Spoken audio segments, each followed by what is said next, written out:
শুভ দুপুর বন্ধুরা, রোজকার মতন চলে আসছি তোমাদের সঙ্গে লাঞ্চ মেনু শেয়ার করার জন্যে। আজ বৃহস্পতিবারের লাঞ্চ মেনুতে আমি কী কী বানিয়েছি চলো তোমাদের সঙ্গে শেয়ার করি।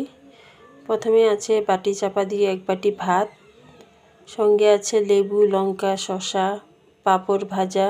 এখানে করেছি মেথি শাক ভাজা আলু দিয়ে। এখানে করেছি স্কোয়াশ ঘন্ট, ছোলার ডাল ভেজে করেছি। এখানে করেছি মূলো ছেচকি ডালের বড়ি দিয়ে। এখানে করেছি স্কোয়াশ ভাজা, ডুমো ডুমো করে ভাজা করেছি। এখানে করেছি ছোলার ডাল হিং দিয়ে। এখানে করেছি আলু ফুলকপি সর্ষে বাটা দিয়ে চচ্চড়ি। আর এখানে করেছি আলু দিয়ে পনিরের একটা ঝোল। আর শেষ পাতে খাওয়ার জন্য 2টো মিষ্টি আছে।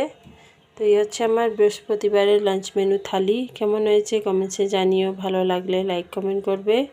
আর সবাইকে মেরি ক্রিসমাস। সবাই ভালো থাকবে, সুস্থ থাকবে, আনন্দ করে থাকবে। আবার দেখা হবে নেক্সট ভিডিওতে। চলো টাটা।